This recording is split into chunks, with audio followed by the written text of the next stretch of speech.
Thanks for joining us at Right On Replicas, where we're proud to bring you the best scale model kit reviews on the planet. This review covers the Revell Motorsports Series kit 85-4296, the Sox & Martin 70 HEMI Cuda. It was released in 1/25th scale, and kit contains 148 parts, molded in white, clear chrome, and has vinyl tires and metal axle pins. Revell rates this as a level 3 in the old system for advanced builders. It's kind of a conversion kit based on a recent release of the stock 70 Cuda, and the copyright on the chassis is 2013. You do get all the stock parts aside from the hood and tires, and all of the Sox & Martin specific parts as well. Revell replicated the kit based on a real car too, so it's basically a 2-in-1. Revell did a nice job with the motor. It's well detailed and has a great set of carbs and a high-rise intake.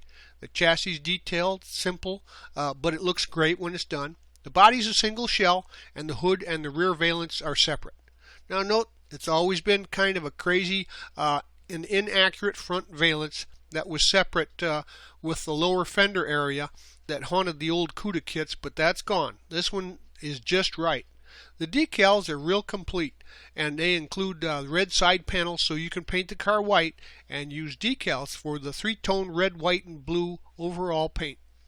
When you're done, it's about 7 1/4 inches long, 3 inches wide, and 2 1/4 inches high. Here are the contents of this kit, and some would call it kind of an open box review, but I want to help you put the kit together. So I'm not going to talk about each piece. I'm going to show you how it goes together. Now remember to use the manufacturer's safety and use guidelines when you see any of the products used here in the review. Also, we'll be using Model Master's clear cement for most of the construction, but sometimes super glue for strength and white glues for the clear parts. Here are the decals for this kit. As you can see, they're very colorful. The registry is right on, but I really strongly suggest you use some of the setting solutions that are available on the aftermarket to make sure these big decals nestle into the contours and stick well to the body of your vehicle. Construction starts with the motor on this kit, so assemble the block halves, the heads, and the timing cover, and paint that unit orange with a silver transmission. Now paint the oil filter white and add decal number 6 to that. The valve covers are black.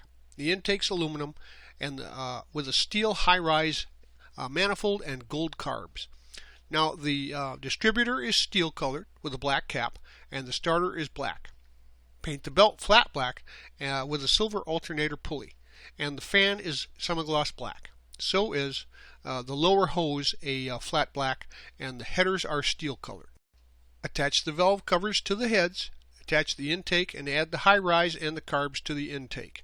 And then add the distributor to the intake, install the alternator to the belt back and attach that to the motor's front.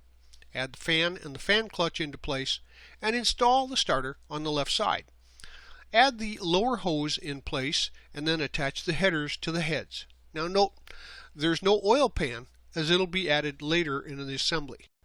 Stage these parts to add the motor to the chassis, that and the linkage there, and then we'll do some pre-paint prior to that completion.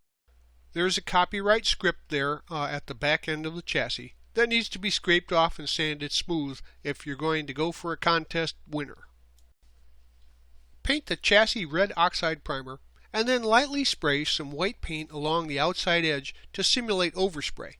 Mask and paint the frame rails black and the gas tank steel. The rear fender wells are flat black. Paint the steering box black and install the steering box into place, and then mount the motor into the frame in place on its mounts. We're going to vary from the instructions sequence of build, and it has you go after the chassis to the interior and then the body and then back to the chassis. So we're going to continue here to avoid handling a damage potential for the body itself. Grab the radiator parts, the shroud and the radiator, and then paint the shroud flat black. The radiator is aluminum with a black top and bottom, and attach the shroud to the radiator and install that into the frame in the front there. Here is the rear suspension assembly. And grab these parts and assemble the leaf springs, axle, and differential cover and paint those black. Then paint the drive shaft steel colored. The shocks I painted yellow, but you can use your choice there. Insert the drive shaft into the transmission and then into the differential and glue the leaf springs in place. Now add the shocks to the chassis and the leaf springs.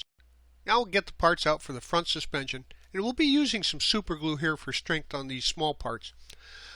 Paint the main suspension black, and then paint the tie rod steel and the sway bar flat black.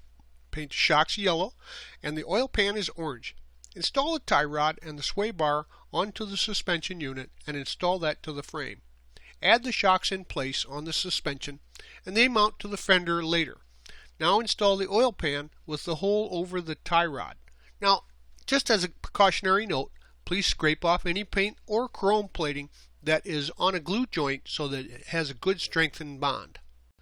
Get the parts out for the tire and wheel assemblies, and the rear tires are slicks with a small non-directional front tire. So to give the tires a worn look, press and roll the tires on a flat surface on a sheet of 220 grit sandpaper, and then paint the front brakes silver with gold calipers. The drums are flat black and the retainers are silver. Now decal 35 is used on the rear tires and 37 is used on the front tires. Decal 26 is the hub center. Now to assemble, insert the proper rim into the tire and then insert the pin into the retainer and glue the retainer in place on the back side rim. Now add the brakes to the front and the drums to the rear and then install those onto the car. So here is a rolling chassis that you've built up to this point, and it'll be a good platform to build the rest of the vehicle on. And this subassembly can be set aside for now, and we'll start the interior subassembly next. So get these parts out of the box to assemble the interior, and then you'll have to drill out a couple of holes here for the floor pan behind the front seats, which is where the roll bar will be attached later on. The interior color is black, so paint the floor pan flat black with white inner fender wells and decal 15 on the left inner fender and flat black on the outer fender wells.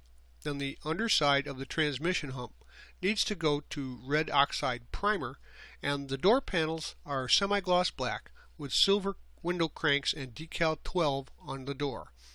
Assemble and paint the seats semi-gloss black, and the roll bars flat black. The shifter is silver with a black boot. The inner firewall is flat black with a white outer side, and the wiper motor is silver. Brake booster is black, and the master cylinder steel color. The coil is blue. Now attach the wiper motor to the firewall and add the brake booster and master cylinder to the firewall. Then install the firewall onto the interior. Add the seats, the shifter, and the roll bar to the interior tub. Then attach the door panels into place and add the coil to the right fender well. Gather these parts and decals for the dash, and the dash, the column, and the steering wheel are painted semi-gloss black. The steering wheel spokes are silver, as well as the lever on the column, and the pedals are black with steel shafts. Decal 2 is for the add-on tachometer, and decal 3 is on the horn. Install the clear instrument panel into place with decal 1 on it, and decal 11 is the instrument panel bezel. Now attach the tachometer to the column and install that onto the dash. Add the steering wheel, then add the pedals into place. Here's the gauge cluster, and this it will illustrate the instrument panel detail. Install the clear part first and then cut instrument panel decal number 1 and glue it to the clear panel with some white glue, lining up the instruments in the bezel holes. And then add decal 11 to the bezel and let that dry before finishing assembly of the dash. Now you can install the dash into the interior on the slots provided there on the sidewalls, and here is your completed interior, and you can set that aside for now. Now we use these parts to work on the engine bay, and the radiator wall, battery, and the cool can are installed next. So paint the battery black with steel posts and red caps, and the cool can is blue, the wall is white, and install the battery to the left fender front and the cool can to the right fender front, and the wall on the end of the fenders. So decal number 17 then goes on the radiator wall top. We'll be using these parts to start on the body assembly, and as we'd noted, there's a lot of versions for this body, so I chose the chrome bumpers instead of the painted ones for my build. And there's an actual photo in one of the Mopar magazines showing not only the chrome bumpers but clear headlights, not blue as often seen. Those variations can be found all over, so you just choose what you'd like to make for your particular build. The indents here for the mirror mounts on the doors will need to be filled. Those are for mounting the mirrors, but the Cuda didn't have mirrors. So it's kind of hard to repair, so carefully fill that in and sand it off smooth, trying not to lose any of the detail on the door window molding. Now we can use some filler to fill in that depression. I used a 3M bonding and glazing compound. I used a piece of tape to cover up the window molding so that I didn't get any of the putty onto that. And then started sanding that with some 320 sandpaper to get rid of the excess. And once you get the putty pretty close to where you want it sanded, then move up to finer grits like a 600 and fine detail sand the area. Once you've gotten that sanded smooth, you can add a little primer to that spot. And now you see how it looks. So if you need to go back, fix any blemishes there. And once that's where you want it, move on to the rest of the car. Wet sand the entire thing with some wet sandpaper, about an 800 grit, and let the parts dry, air dry thoroughly. Then primer all of the parts with a good quality primer, and after that cures, once again wet sand it with that fine sandpaper and let it air dry. Now just a note here, the Sox & Martin colors were Wimbledon white, Guardsman blue, and Rangoon red, all of which are Ford Motor Company colors because they used to race Mercuries prior to this. So once the body is in the main color, the roof needs to be masked off to be painted blue. Cover any of the part of the body that you don't want to have paint on it. And I used fine line tape from 3M that's kind of a plastic tape, and it leaves a nice crisp line. Otherwise I'll use 3M's low tack tape. Now also the rear panels need to be taped off and painted red. And although Revell supplies the side panel decals, the best way would be to mask and paint the body with the correct color red. And so for this review I used the decals so that you know that they actually will work. So after you've painted those detail panels, you can remove the tape and let that dry. Here's a look at that, and do any touch-up that you might need to do around the edges, etc. Now remember, if you used any flat paints for your base, to give this a clear coat for your decals, and we can start there. I started with the large red decals for the body side panels and use plenty of warm water and keep it warm. Then work these into place using some warm water on the body and on the decal, and work them into place. And then once you get it into position, squeeze out any air that's trapped or any water bubbles underneath, and then I strongly suggest you use some of the decal setting solutions. Microscale makes a good product for that, and get those into position and fairly dried then before moving on to the rest of the decals. Once you get them all completed, I recommend a clear coat to seal them into position.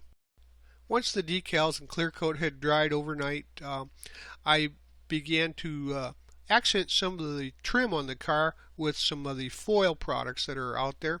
It works just like tape. You cut off a piece, you tape it up, and then go ahead and trim off any excess with a very sharp hobby blade, a brand new one, and then you burnish it down, and it looks pretty much like chrome trim on a car. Now we're going to add the window glass and some miscellaneous parts to the interior. The window glass is really enhanced if you use some of the Pledge floor polish liquid. You just put some in a tub, then dip the windows into that and let it wick off on some tissue paper to get rid of any excess. And then once that's dry, you can install that into the interior with some white glue, and it'll dry clear.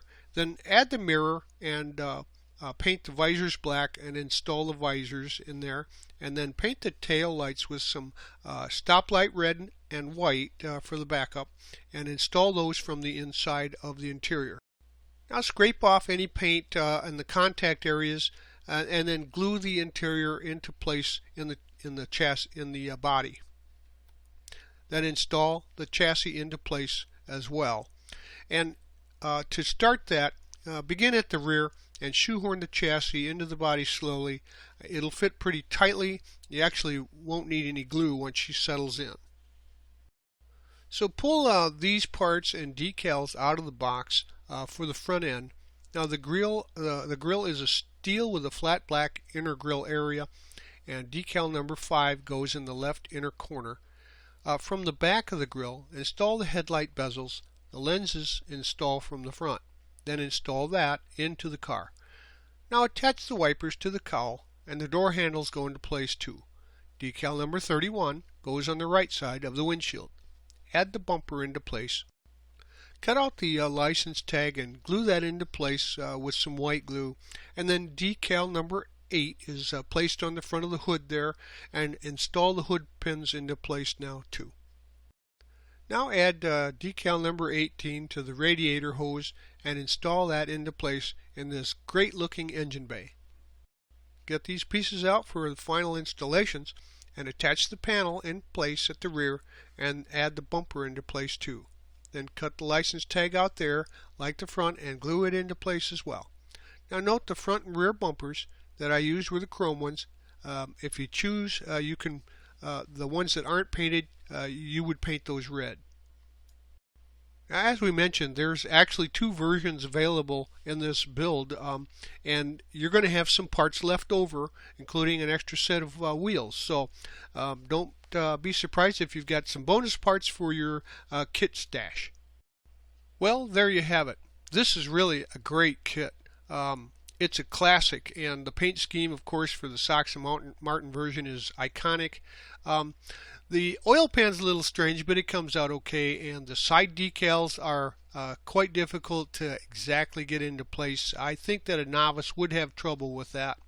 And you might want to just paint that section instead to match the paint and back. But overall, this model just looks great. The stance is perfect. All the parts assemble well. The chassis and the engine bay are finely detailed, as well as the interior, which for a race car is a pretty good deal. The instructions were a little strange, bouncing around a little bit, but overall this is a great kit, and I strongly recommend that if you like Sox and Martin, Mopars, or just great looking cars, that you buy one and put one on your shelf. Well, we hope you like this premium step-by-step model kit review. And so that you don't miss any more, please subscribe to our YouTube channel. But you can find us on Facebook, and as always at www.rideonreplicas.com. Thanks!